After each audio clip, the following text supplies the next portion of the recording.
got a minute, you can turn to Ephesians chapter 5. While you're turning, I want to tell you one of my favorite stories of one being a dad and then being a husband. When Seattle was about 5 years old, we went to a jewelry store together. And it was coming up on our 10th anniversary of Daylin and I, and so I was looking for a piece of jewelry to buy for Daylin. And the person at the jewelry store showed me this diamond necklace that kind of went kind of a zig back and forth line. And they said it's called a journey pattern. And I thought, man, what a perfect, it kind of looks like a twisting path. I thought, what a perfect necklace for a 10-year anniversary as we're on this journey together. And so we got the necklace, and then as we were leaving, I told Seattle, a 5-year-old, tried to lay it out really clear. This is a secret. We don't tell Mama anything about this. Nothing. We don't tell Mama. We don't tell Mama. We don't tell Mama. And he got it. He heard. We don't tell Mama. So we got home, and one of the first things as a 5-year-old, he was so excited. We've got a secret. We can't tell you, Mama. And I was like, oh no, because she thought it was like a game, she was supposed to get the secret out of him. So she was like, what is it? What is it? Tell me. And his perfect 5-year-old logic, how can you throw Mama best off the track of what it is? He said, well, it's not a necklace. Yes. Covered our track. She never knew what was coming. It was perfect. So then our 10th anniversary came. And I gave her the necklace and explained, the journey. And look, it's like a winding path. And you and I are on this journey. And she had this weird look on her face. She was just like staring at me. I was expecting like a little tear in her eye or wow, her mouth gaped open. But she had this just kind of eerie look as she just stared at me. I was like, okay, this wasn't the reaction I was expecting. And then she gives me my present, which was this big thing. And I unwrap it. And she, totally independent of each other, she had gotten a picture of a path with trees on it and had somebody in calligraphy write along the road. And she had written a poem to me about our 10-year journey together and the path that we were on together. So I had gotten her this journey necklace, and she, without knowing it, and I, without knowing it, she had got me this picture about being along the road and on this journey together. So we both just were like, man, this is so cool. Let's stay married for a lot longer. So it was decided then and there. I think it's a great picture of what marriage is supposed to be, is that we in marriage find a companion to share this journey with. Yeah, the tablet is back there. I'll just have you guide me through it. I think we can do it together. That we have a companion for the journey. But if you're going to find a companion for the journey, one of the most important things is figuring out the destination. Because if you don't agree on the destination, if you don't agree of where this journey is taking us, then the two of you, not only do you get to argue and fight and figure out how to get somewhere, which probably all of us who have taken vacations or trips with our spouses before GPS took over and just told us where to go. There's always this debate of, we both know where we want to go, but how do we get to where we want to go? But if you don't even agree on where you want to go, then you've got twice the problems. Because not only are you disagreeing on how to get somewhere, but you're both trying to go a different place. You're both trying to get to a different destination. So biblically, what is the destination for a marriage? What is the goal? What is the point that Christ is trying to get us to? And I think Ephesians 5 helps us with that. We've talked already a couple months ago about the one flesh picture that God has, that a husband and wife become one flesh. But look what specifically Christ's goal for us is. Where is Christ trying to take us? In verse 25 it says, husbands, love your wives, just as Christ also loved the church and gave himself for her. And then verse 26, that he might sanctify and cleanse her with the washing of water by the word, that he might present her to himself, a glorious church, not having spot or wrinkle or any such thing, but that she should be holy. So Christ's design for the church, and if we're talking about a marriage, a Christian marriage, then Christ's purpose, Christ's destination for a Christian husband and a Christian wife is to make them holy. That's what Christ is working towards in your life. He is working to make you holy. That's the end destination. So as a husband and wife, as you set out on this journey together, and Daly and I are about 16 years into the journey. My parents are 45 years in the journey. And then there are some of you who just started the journey like last year, and we're excited for you. Wherever you are in this journey, biblically, if you're Christians married to each other, then where you're headed is Christ is going to try to make you holy. Which the picture he gives of this bride, a spotless bride, holy, without blemish, without wrinkle, without spot. It's a beautiful picture because many of us have been to weddings and you think about the bride in this beautiful white wedding dress, and the whole imagery is stunning. But then you actually look closely at what Paul is talking about happens, or what Paul is talking about makes up that happen. Christ is in the process of making us holy. You can go ahead and advance that one.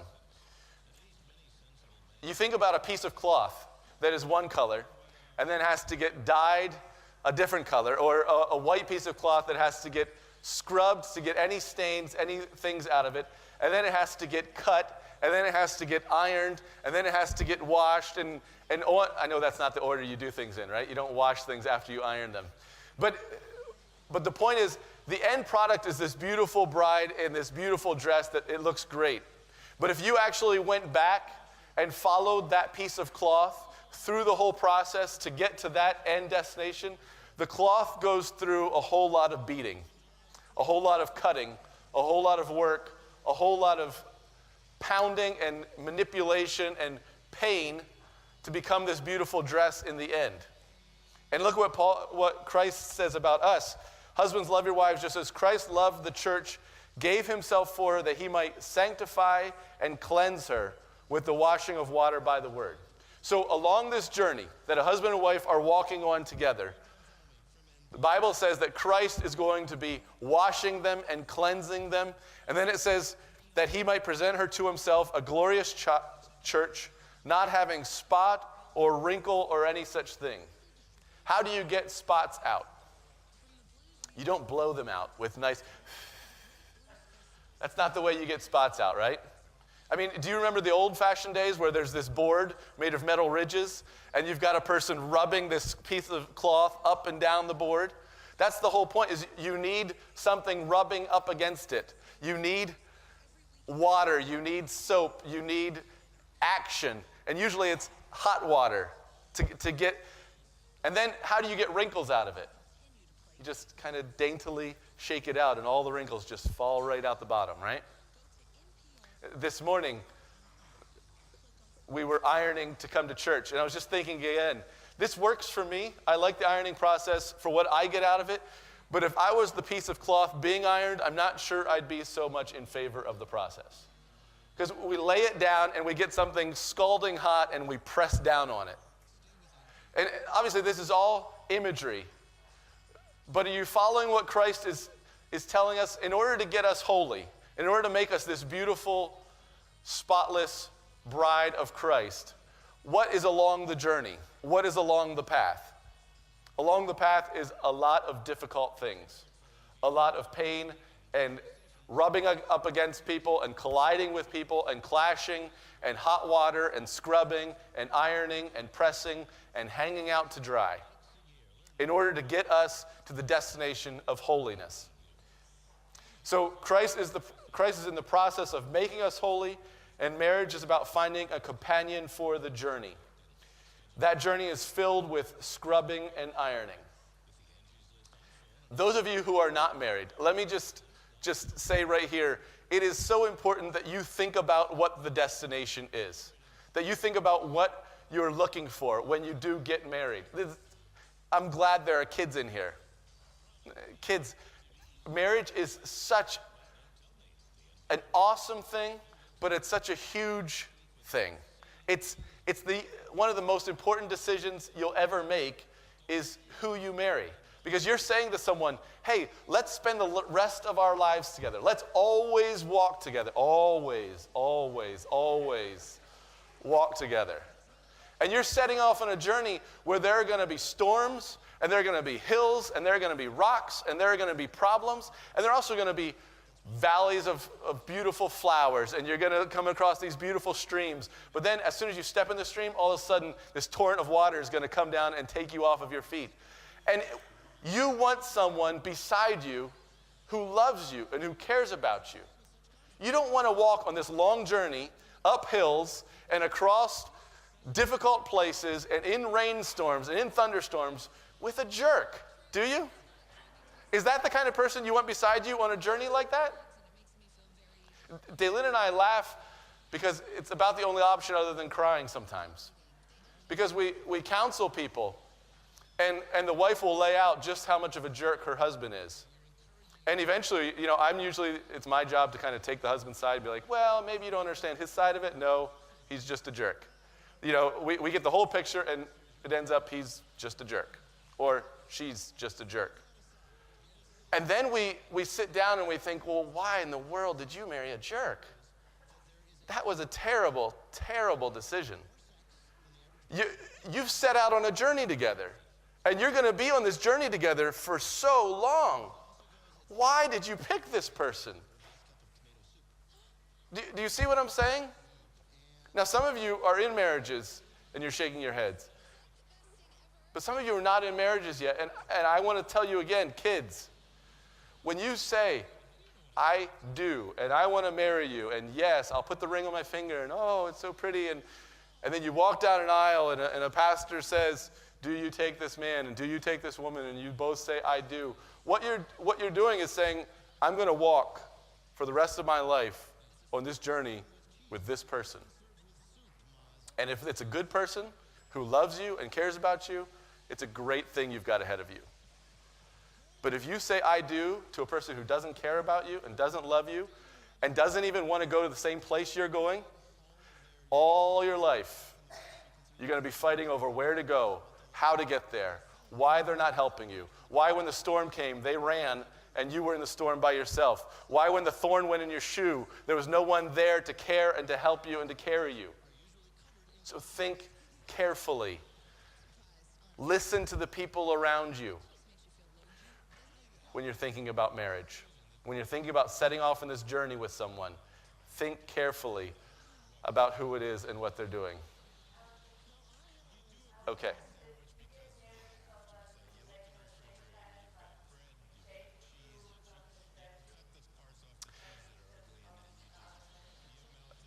We're going to hit that in point number 3. That is awesome. Thank you for bringing that up. So, as we're walking on this journey, how do we help each other? What does it look like to be a good companion for the journey? First thing we're going to talk about is work to give each other love. Notice the first thing that Paul tells husbands, love your wives, just as Christ also loved the church and gave himself for her. Love is in the notes, love is the fuel that keeps us going. We humans, it's like we live on love. We talk about food and we talk about water and all those things are important, but on this journey that you're headed, and especially if you're both headed towards holiness, and Christ saying we both want to become holy, we both know God is going to work in our lives to make us holy. So as we walk together, one of the best things you can do to fuel and to give your spouse, your journey companion, energy for the journey is love. We're energized by it. We keep going because of it, because we have someone besides us that loves us. But what does it mean to love someone? Notice I tried to carefully choose these words. Work to give each other love. So after love is the fuel that keeps us going, can you write down love is work? Love is not something you fall into and fall out of. Love is not an accident. It's not a coincidence that suddenly happens. There's emotions that suddenly happen, which are beautiful and wonderful, and I'm not against infatuation. I still get infatuated with my wife, and then I get uninfatuated with my wife, and then I get infatuated with my wife. That still happens. It still comes and goes. But that is not the bedrock of what fuels a journey.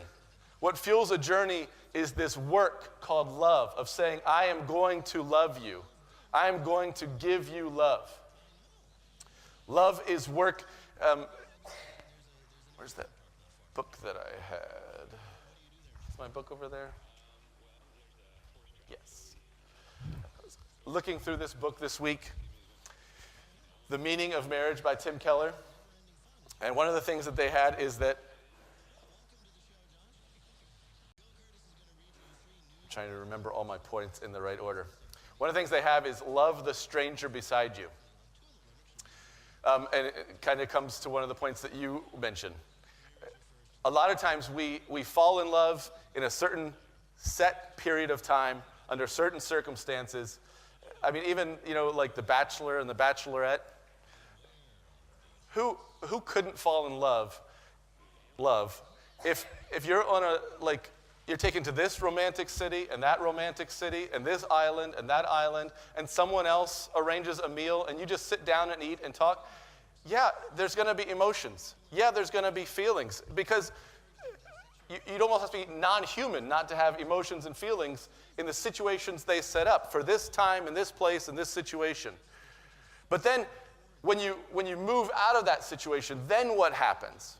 It's the same with dating. You fall in love with this person in this time in this place in this setting, but guess what? You change, and the person you're beside changes. Even the book made an interesting point. Marriage is such a big thing that even if you're coming into marriage, as soon as you get married, you're different because you've just gone through such a big thing together. So the idea is that you change together, but we all know, especially in the military, that you don't do everything together. So one spouse will go through things that the other spouse doesn't go through. There's deployments where one spouse will be deployed to a dangerous place where their life is on the line, where it's a life and death day after day after day, and the other spouse is left in a home taking care of themselves by themselves or children by themselves day after day after day. And people change in those situations. You change when you go through high school. You change when you go through college. You change when you move to a different country. You change when you have children. You change when your children leave your home. You change when you finish a degree, and you change when you read books. You see what I'm saying? So to marry a person at this stage in life and say, I love you as you are now, let me guarantee you that who they are now is not going to be who they are for the rest of the journey together. That they are going to change, and you are going to change. And that's where love really becomes work, in that you have to choose to continue to understand and figure out who they are. You have to choose to love this person who is not the person you married. How many times have you heard that, either in person or in media? They're not the same person I married. It's not the person I married. It's not the person I married. The fact is, you aren't the person who got married either. Are you following? Every one of us is going to. Every one of us changes through marriage. And so the work of love is continuing to understand your spouse, continuing to understand who they are and who they're becoming, and continuing to show love to them. I think what you're talking about, we'll probably need to talk privately, because there are choices where people say, I don't want this journey anymore. I don't want to be on this journey with you. And it's hard to love someone who refuses to love you. It's hard to love someone who refuses to walk with you. So love is the fuel that keeps us walking. Love is work. Love requires work. Let me just say one more thing. I've mentioned several times the destination is holiness. That God is trying to make us holy. We went through a Sunday school series called What If, it wasn't what it's called, but the main thesis was, what if God wants to make you holy through your marriage and not just happy through your marriage? Because most people, that's their concept of whether I have a good marriage or a bad marriage is, am I happy right now? At this point in my marriage, is my spouse making me happy? And that's their destination. Do you see what I'm saying? In their minds, the purpose, the goal of marriage, the end station for marriage is happiness. I want to be happy, which means I want to have great sex with someone. And I want to have exciting romantic dates with someone. And I want to have adventures together. And I want to laugh together. We set up a destination that's not where God's trying to get us. Those things are stops along the way. But that is not God's intent, is I just want to make you happy. Think about the wedding dress again. Do you think the wedding dress is happy when we start cutting it and pinning it and adjusting it? Is the wedding dress maker saying, I just want this wedding dress to be happy? That's my goal. That's my purpose. I just want it to be happy. When I take a burning hot iron and press it down on a piece of cloth, is my goal, I just want it to be happy? You following? No, I want it to be wrinkle-free. So I will put it through this because I have another goal for it. So if our idea is God's owes me happiness in my marriage. That's the point. That's why I got married, was to be happy. That's the destination. Then when God doesn't make us happy, when God starts ironing us and scrubbing us and rubbing us back and forth on a metal plate, when pain and difficult times come in our marriage, then we think, God, what are you doing? This is a failed marriage. This is a terrible marriage. But God uses pain. God uses difficulties. God uses hot irons to make us holy. I'm not saying that God doesn't want you to be happy. I've experienced unbelievable happiness in my marriage. And all the other things I'm not going to go over again. But that's not the end destination of marriage. God is working in your life and in your spouse's life, and he can work through the painful, difficult times, sometimes even better than he can work through the happy, joyful, pleasant times. So, love is fuel that keeps us going, love is work, and love is a gift. Work to give each other love. Love as a gift means that, just briefly, give them something they like. Right? Living in Europe, we're all familiar with currencies, even though the euro has minimized that. You still deal with currencies.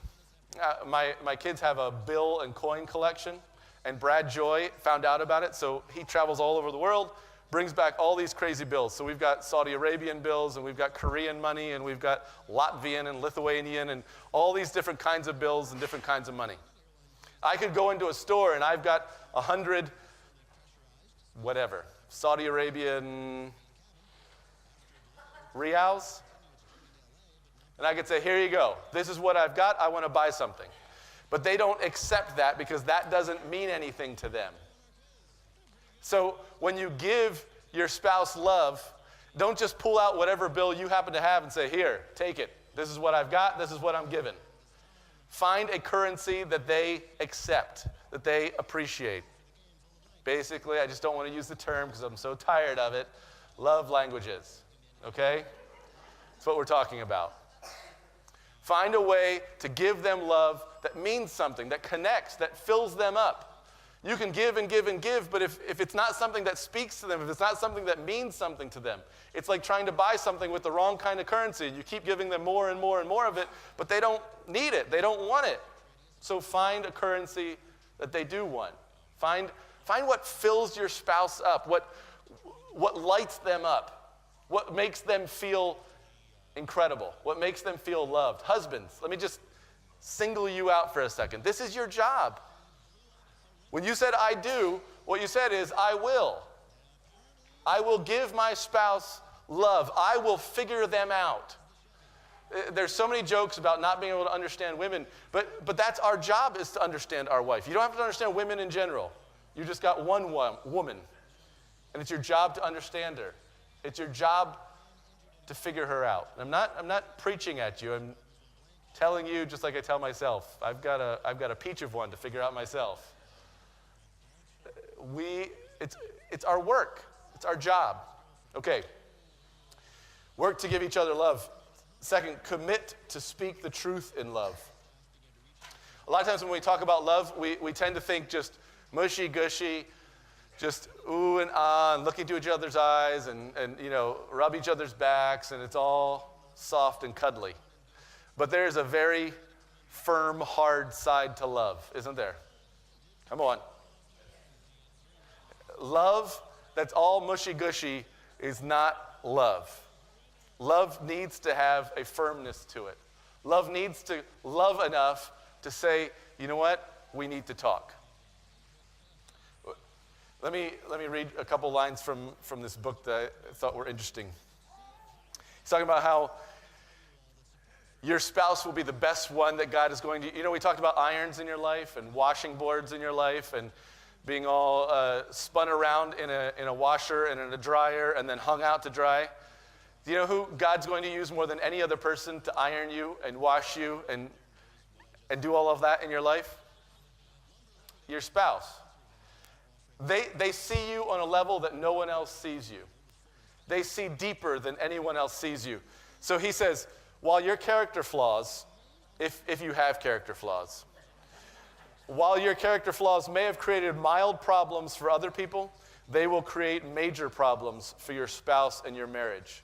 For example, a tendency to hold grudges could be a problem within friendships, but within marriage, it can kill the relationship. Listen to this sentence. No one else is as inconvenienced and hurt by your flaws as your spouse is. Therefore, your spouse becomes more keenly aware of what is wrong with you than anyone else ever has been. Isn't that great? Your spouse becomes more keenly aware of what is wrong with you than anyone else ever has been. God put two people together on this journey to holiness for them to help each other, for them to work in that process of God making you holy. He gave you a husband. He gave you a wife. And one of the things he is going to do is work on the character flaws in you, because they're driving her crazy and they're driving him crazy.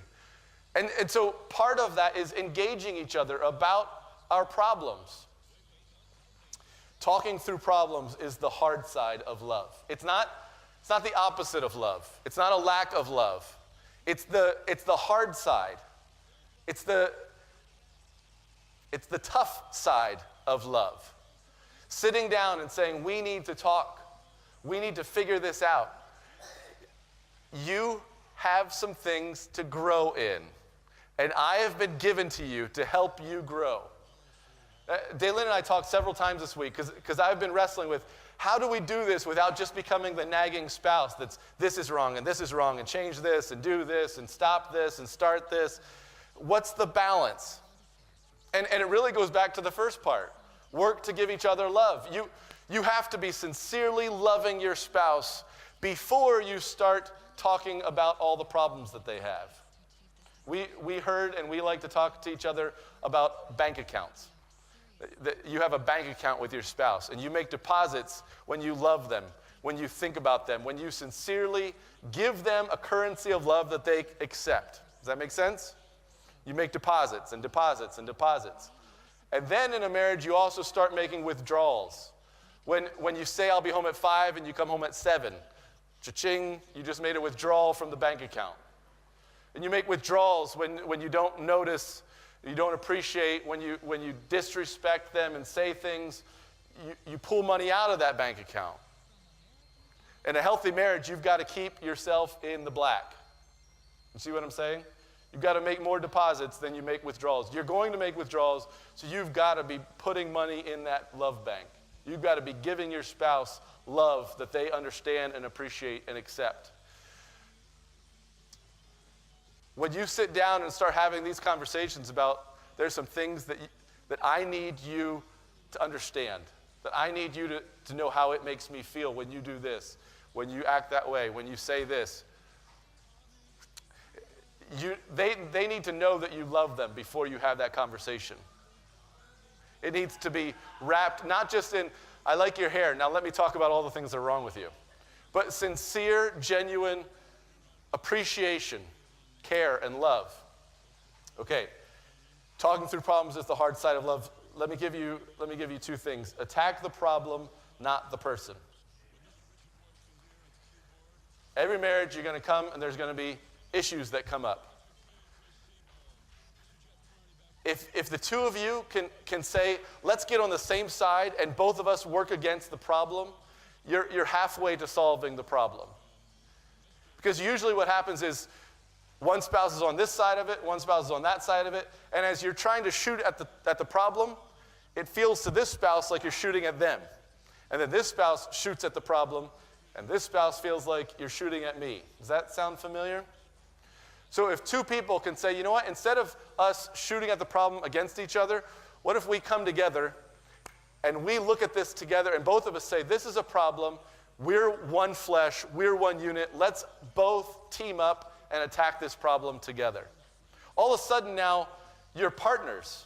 All of a sudden now, you're working together, and this stupid problem is the enemy, instead of your spouse being the enemy. Now, I know what you're thinking. What if your spouse is the problem? You say attack the problem, not the person, but what if the person is the problem? That's where it takes maturity to say we're headed towards holiness, right? Daylin and I know that God's plan for putting Daylin and I together is to help each other become holy.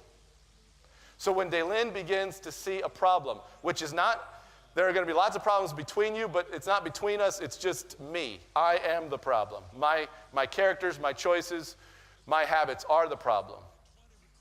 Then if I can say, I want me to become holy, she wants me to become holy, God wants me to become holy, my unholiness is the problem. So I can get on her side about that. You see what I'm saying? Instead of just attack Duane, now Duane and Daylin are thinking, okay, how can we together help get this out of Duane's life? Because it's done out of love, not out of a, I hate that you leave your socks on the floor.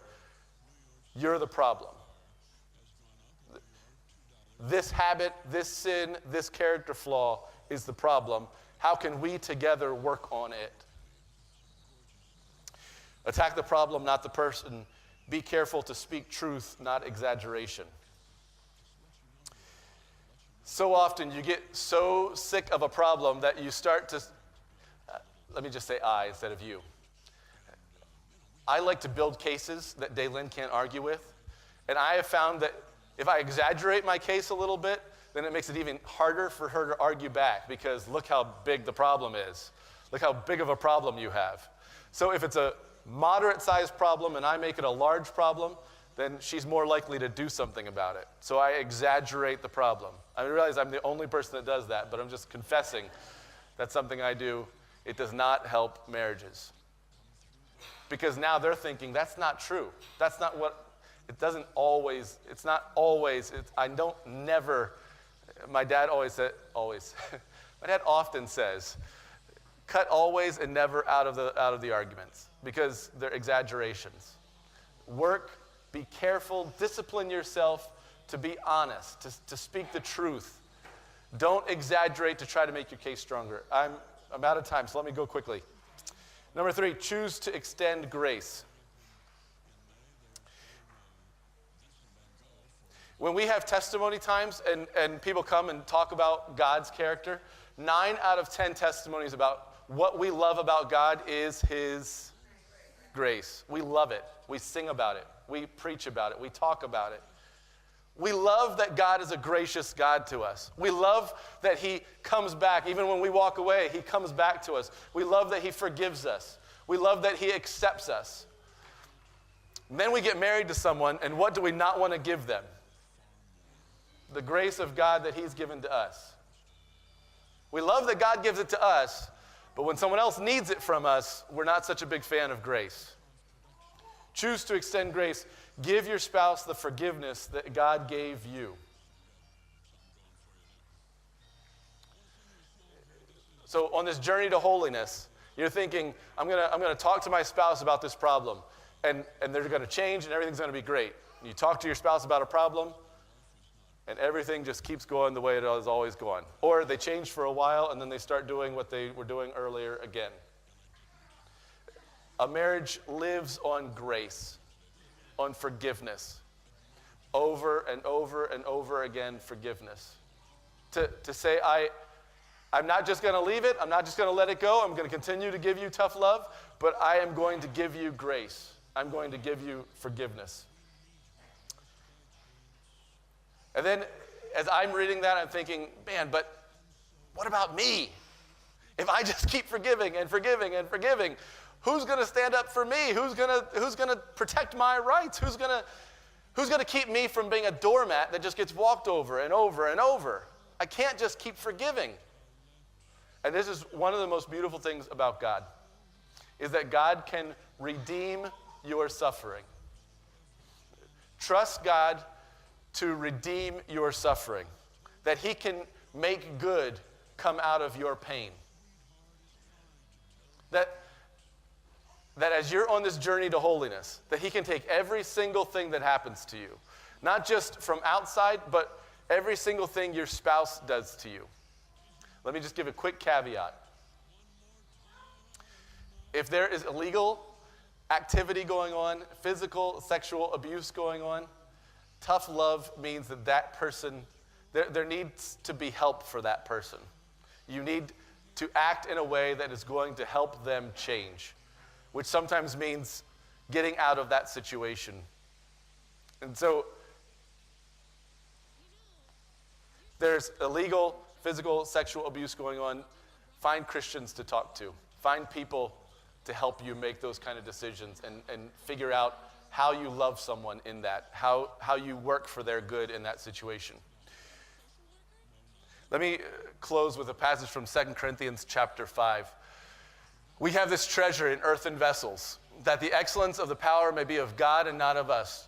And then Paul talks about his life. We are hard-pressed on every side, yet not crushed. We are perplexed, but not in despair. We are persecuted, but not forsaken. We are struck down, but not destroyed. We're always carrying about in the body the dying of the Lord Jesus. And we do all of that for the good. How does God redeem the hard-pressed and the suffering and the dying that's happening in our bodies? That the life of Jesus also may be manifested in our bodies. There's a connection there. The hard-pressedness, the perplexion, the persecution, the struck down is part of what makes the life of Jesus shine in their bodies. He says, we have this treasure of the glory of God in an earthen vessel, and somehow as that earthen vessel suffers, the treasure of the glory of God shines brighter. And we all want our earthen vessels to be taken care of. We want to be happy. We're so consumed with being happy that we'd be content for the glory of God not to be seen at all if our earthen vessel can just be taken good care of, and if we can just be happy. And Paul is saying, I see how the suffering I'm going through makes the glory of God shine more.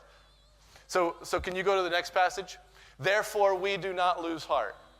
Even though our outward man is perishing, even though I am dying every single day, yet the inward man is being renewed day by day. For our light affliction, which is but for a moment, that light affliction is working for us a far more exceeding and eternal weight of glory. God does not make you holy with feather dusters. God makes you holy with pain and with suffering. And some of that is going to come from the person you love the most. It's a big dose of realism. We have a great marriage. I'm not talking, but can we just be honest that the people that we love the most also hurt us the most? The people you keep at arm's distance, it's really hard for them to really hurt you down deep because they're way out there. But the people you invite into the darkest and deepest parts of your life, just the wrong look from them sometimes, just the wrong word from them sometimes, causes so much pain, so much suffering. And Paul says that affliction, that suffering, that pain, God can use to work for the glory of God and for your holiness. We just had some young people, we had the music team and our prayer meeting at our house, and Whitney saw our wedding picture. Can you put oh, that's not very nice. What happened to my, is it blurry? It looks blurry. most times your wedding picture is going to be the nicest you're ever going to look. Right? I mean, I've never spent more money on clothes, never worried more about what I was going to look like than your wedding day. So you build up to this day, and you get all dressed up, and you spend money, and you have this big party. And then physically, it's pretty much downhill from there. Right? Physically, things go down. But what spiritually happens is this is one of our lower points spiritually. See, physically we look as nice as we've ever looked, but spiritually we think we know each other. Those little kids thought they loved each other, and yet if you could picture Daylin and I spiritually, we would be so much more good looking than those two people. Because those two people loved each other and were infatuated with each other and truly cared about each other. But Daylin and I now, we blow them away with how much we know each other, how much we care about each other, how much more committed we are to each other, and how much more holy we are than we were then. Because we've been working on each other for 16 years. Daylin has changed so much in me, and I love it. And I have been able to work in her life. And it's so exciting. I wish there was a spiritual camera. Do you know what I'm saying? That could take a picture and say, you know what? Physically, we've gone downhill. But spiritually, we've gotten better and better and better on this journey together. That's what Paul is saying. He's saying our outward man is dying. I give it to you. Day by day, it's getting worse and worse and worse. But our inward man is growing. Our inward man, can you put the passage up? Our outward man is perishing, but the inward man is being renewed day after day after day. Let's pray together.